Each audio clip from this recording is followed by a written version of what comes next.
I can't get it any. Let me see. That's all right. Yeah. Is it too dark? You can't see No, me? no, no, that's good. Yep.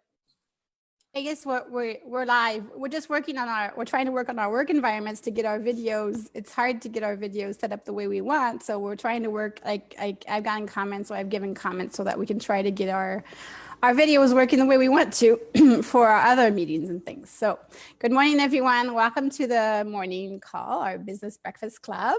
Today we have interview day with Lynn Marie will be interviewing Imi, and then everybody else can pitch in with questions on the video here or on the Facebook Live. So I'll pass it over to Lynn Marie if you'd like to start, and then we can listen in and add questions in a little bit.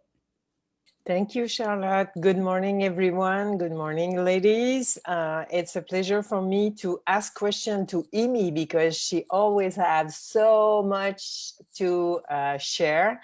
And the interview today is about something that we discussed previously, and it's very important for in our business.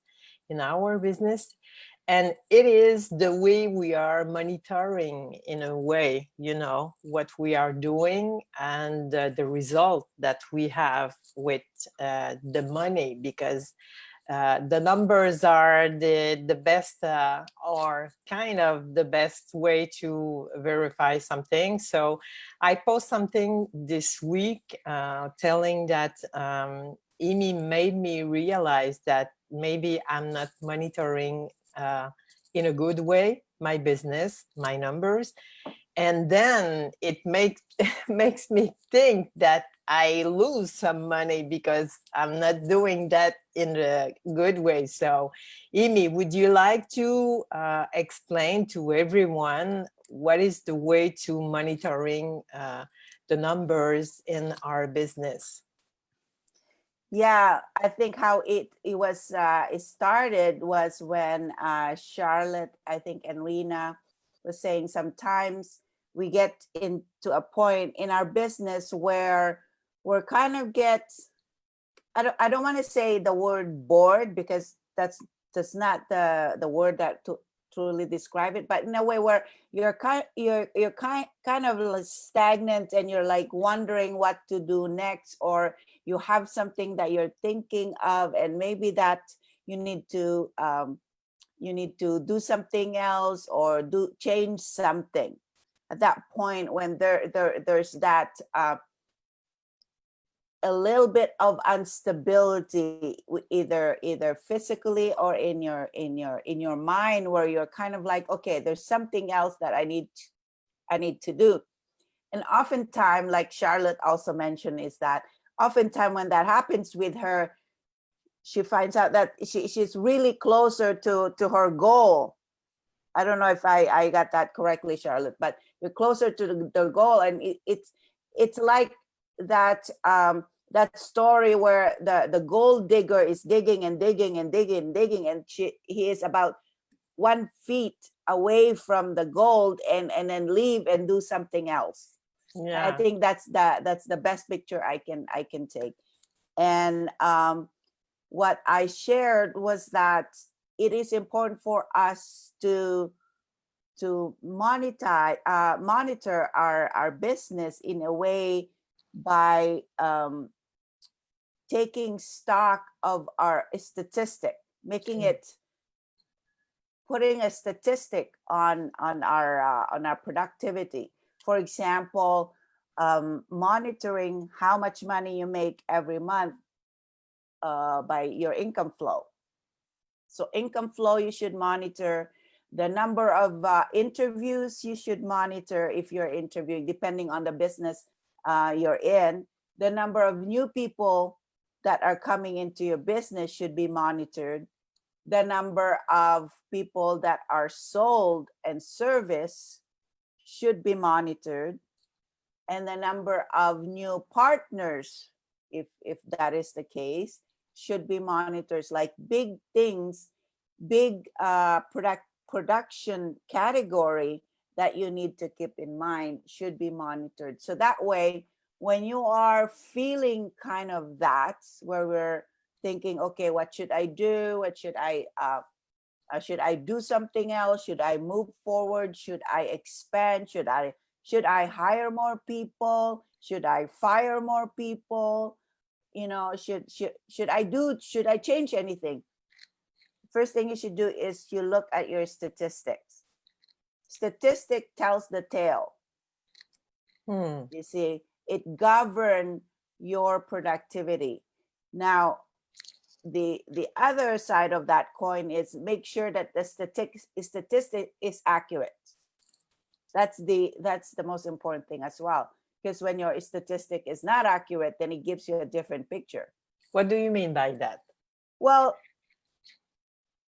sometimes when there's false statistic, like you said, yeah, I think that person came in and fall off, or it wasn't really a prospect and he fall off, but it's still in there because you feel like you should monitor it. Like, for example, I'll give you an example, was when you mentioned about your list.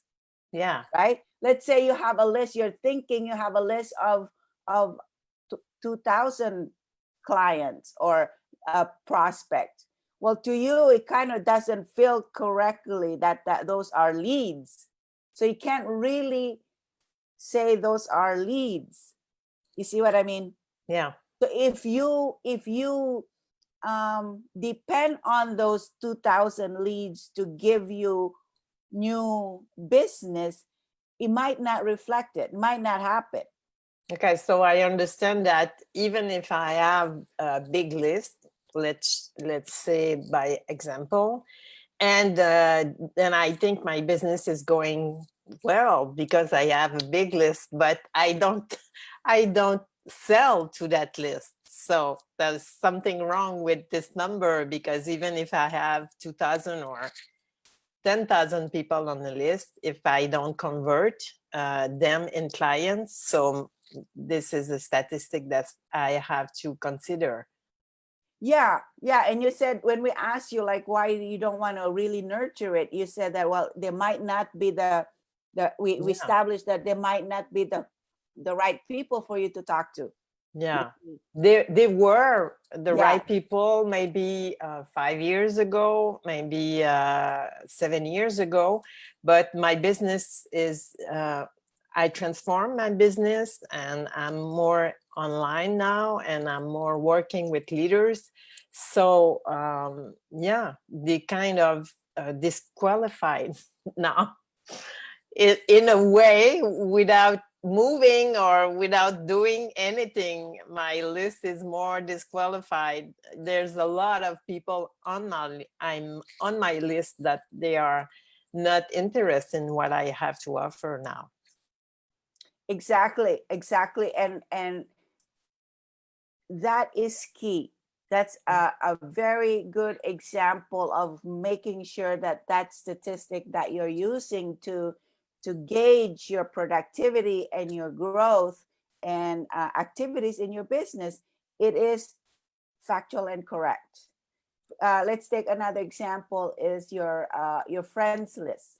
So you have 17,000 friends or 2,000 friends. How many of the friends of these friends, I don't know if that's saying that correctly, are actually useful for you? Yeah. Because now, and I'm gonna, you mean on Facebook, friends on Facebook. Yeah. We're just using that as an Yes. example, because I'm thinking, I was thinking about that yesterday, because I'm trying to create a quick workshop to get new people, to get new clients, which I'm gonna tell a little bit about, to really like it's a good, really quick way to get some new clients. And I was thinking about that because I will be teaching how to use your friends to get clients from. Use your friends book list. So let's say you have 2,000 friends, but none of them, probably maybe 2%, are interested in your business. Well, you can't say that you have lots of friends that you're gonna use the technique to get business from your Facebook friends list. You need new friends. Yeah, new prospect, new leads. Yeah, because now you have to look at your friends list and say, okay, well, who are these people? Where did I get them? Is it all families? Is it all friends from high school, Neighbors. neighbors that totally Yeah. Yeah. have zero interest Yes. about your business? Yes. So Yes. those kind of things we have to keep in mind, and a Yeah. statistic is the way to monitor that. So what you just talked about is the new statistics, because before there were no media or, social media. And this is the new, not really new because we're in it for a certain time now, but what other numbers do we have to monitor so we can take good decision for our business? Because like for me, when I feel that I dig and I I don't find gold, I have tendency to look for the new best thing, the new best way of marketing, or the new best way of reaching new leads. And I forget to look my numbers in my business and looking for what is working right now before I try something new. So what are the numbers in my account, with my account I don't know the name of the people who help you with the numbers. So accountant, yeah. So what is it that I have to look for in my numbers too? Well, your cash flow, your income, as far as the money is, it's important where your money, you have to know where your money is coming from. Oftentimes, in some business, the money comes from new people. Some companies, the money primarily comes from referrals or repeat business. You see, so, or partnership with certain people, with certain companies. So you really have to make sure that these partnerships are nurtured if the money if the majority of your income from partnerships or from referrals. So you now have to say, okay, who are the wonderful star people that keep referring me money? I mean, keep referring me clients. These are the things that where you focus your attention on, and massage them a little bit and give them gifts or whatever, and give more value to them. So all your decisions will have to come from those things. And then the new people is always the new energy in business. So where are the new people coming from? Is it on Facebook? Is it on offline networking? Again, is it from referral? So for me, the statistic that I always look for is the income and also new people. And then when you want to get very specific, where are the new people coming from? Yeah. Is it on Facebook? Funny enough, one of my websites that I shop at home, most of my new clients come from Google. They just found it on Google and Pinterest. But I spend a lot of time on Facebook. And now that makes me think, okay, I need to visit Pinterest again. I need to improve my my search engine optimization. You see, so all these decisions are made because I look at the statistic. Yeah, and the numbers and the incomes, and then I can decide where it's really where I can put my energy, and when I can maybe do something more, when I can do more, about something. Great.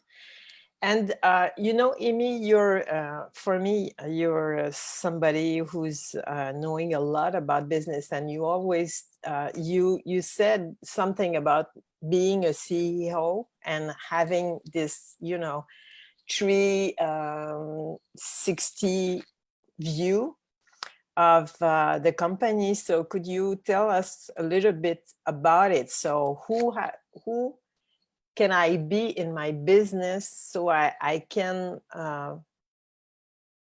develop my business the way it should be developed? Yeah, that's leadership, because when you have a business, you are the CEO and the president of the business. And I know sometimes you have to do the email, you make the phone calls. We wish we have somebody who is doing all these phone calls, doing the follow-up, doing the social media marketing, doing the little things in the different departments. Because when you have a company, always imagine yourself as having a company and you are the CEO of the company, and you must take that posture as the CEO of the company to be able to see the view. You can't see the view if you do not have that posture. If you think like you are the sweeper of your company, you will not have that posture. You have to always assume that position of the CEO and the president. So when you do that, you realize that there are things to be done. You need to market, you need to follow up, you need to make sure your administration is correct so there's no mistakes. You need to have the forms, so make sure the service area is being is good, because in a regular company, these things, these major functions would be divisions. For example, sales and marketing would be one division. In a big company, these are separate. And then you have social media under a unit, which is a small unit of the marketing department or division, you see. And then you have your billing department. So you have all these little departments in your organization. So you have to think like that. And yes, sometimes you have to go down to these little units and departments to do these functions. And the whole idea is that you do these well because you're the CEO until you can delegate. So you should be able to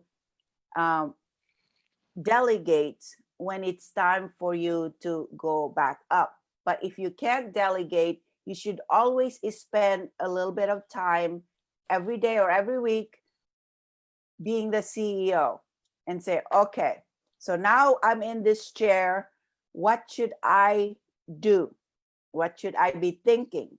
What should I be doing? That's when you have your creative part and you have your strategy and your vision. You don't do visionary meeting all day if you are running a company, because the social media need to be done, the form need to be filled out, the follow-up need to be done. You see what I mean? So you got to kind of like, it's almost like playing a piano.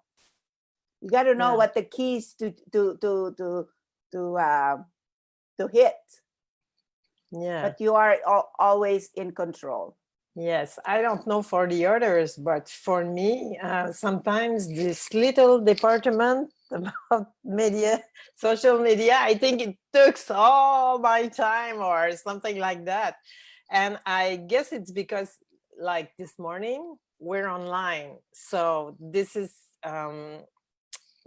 challenging because I think I'm doing social media, but I am in business meeting. I am in the business meeting now. So I guess I have to clear it up in my head, because I have the feeling that everything is on social media because of the distancing and the way we're using online since March, since March, because of the pandemic.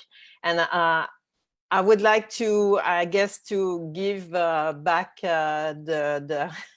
the morning call to Charlotte, because she asked, she want to take times for questions. So Charlotte, Well, thank you. The floor is yours. Thank you. It's all very interesting. Well, there's two things I wanted to just point out. Something that Amy said about our statistics. I was wondering, and then I want to see if there's questions also from those on the call, and I'm watching the Facebook Live, just because you talked about like monitoring the number of customers or clients we have in a month. And then you were saying how important it is to know who is new people and who is from our previous customers. And of course, like if I have a list of customers, I know when I read my list every month, I look at that, like this person I know, they're new, this person I knew, but then I don't necessarily do a statistic. Like that's what I'm getting from what you're saying. I'm not sure 100%. I think it's 50-50, but honestly, I haven't done that in a very organized way. So I found that really interesting. Most people know how many customers they had or maybe how much income they got, but what comes from what makes the biggest difference, because we're putting our energy somewhere. And even with social media, like Maggie is saying, if we don't know if it's our previous customers who are actually reading our emails or not, or if it's new people who are coming from Facebook, then our social media energy is kind of maybe not put in the right place. So I wanted you just maybe to touch on that, the importance of distinguishing some of the distinctions we're maybe not making.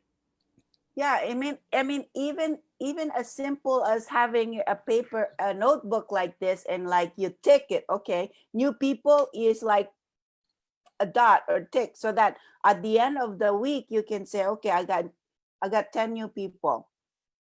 I met 10 new people today. You see, and it's important in sales. It's so important in sales, because if you're trying to close deals, and you said, I did bad this week. I did terrible. I didn't close any. But if you review it, and maybe you spend so much time on one person, or you got 10 new people that they are really in the process of being closed or signing up. That's not a waste of time, you see, because you are looking at the raw data instead of in your head. It's like, oh, what a failure, what a bullshit week, Kind of like the gold digger who was so close to the result but didn't yeah. And sometimes we give up on somebody as well, because this person is not really interested. But then if you know the sales process, you go, oh, I didn't do this process on this person. I just expected her to say yes. Mm-hmm. I just would like to add something, because in this breakfast call, we often talk about the list that we have to do, and everyone is kind of, in prison with this list. But I don't think that, in my list, there's nothing about what you said this morning. So I kind of, I have to do a new list and to focus on something else, because I guess I have a tendency to occupy myself with not the right things. The fun stuff. Yeah, but even what I used to do, and instead of thinking, what is important, and I feel bad saying that, but that's the truth. Exactly. Well, that makes sense. That this would help us maybe be able to do less of the things that we don't want to do, because maybe they're not even helpful. So one thing I liked about what Amy was saying is that when we're at that point where things are growing, but we feel like we want to do something more, and then we need to watch our stats first. One thing I use a tool. I use a tool, but what I think is it could be just observation. It doesn't have to be making a new list or making a new something, because that's not fun either. But like I use a tool called Toggle. Toggle is a tool where you simply enter what you're working on, the title of what you're working on. You click play. It counts the time for you. You can put pause if you go to the bathroom, or go for 20 drinks of water because you don't want to work. And then at the end of the week, maybe instead of having to do a new thing, you just follow what you are doing. And you don't have to do that all the time. I used to want to follow all my hours, but you just do it for a week or a couple of days. And then you actually have a real, it's also your time management, which is important to know what you're doing with your time and what you think you're doing with your time versus what you're actually doing with your time. And what is social media? What is not social media? Yeah. I think that could be, so I use that tool, but I mean, other people can use like the dots, like Amy was saying, or a drawing or something, but to get an accurate picture of what we're actually doing compared to where things are coming from and everything. And does it make sense? And maybe we're actually doing too much of the things we don't like. So that's the good news, I think, in what Amy is sharing. One another thing that's important for is like as an overall view of what I'm talking about is that in at the beginning of the month, for example, or at the beginning of the week, you sit down and you take a moment and reflect as the CEO, and you look at what is happening in each department of your business, of your organization. What's happening to what's going on as far as getting new people? What's going on in the service area? What's going on in the administrative parts? What's going on in the creative parts? You know, are you putting in your new products? So you sit down, you sit back, you reflect, and you do all these things, and you create a list of priorities for the week. So that way you are covering all your departments. So you don't just focus in one department. Maybe you have bills to pay. Maybe you have to negotiate a new contract or whatever. All these belongs in each department. That makes sense. So often what happens with the interviews is we get so much coming out that in the next couple of days, no, it's true. It's happened. The last couple of ones have been so interesting. So I'm sure that in the next couple of days, we will have more time to have questions, and we can also question on the group. But I wanted to ask if anybody on the call had another, like a closing question or remark or something. Jennifer?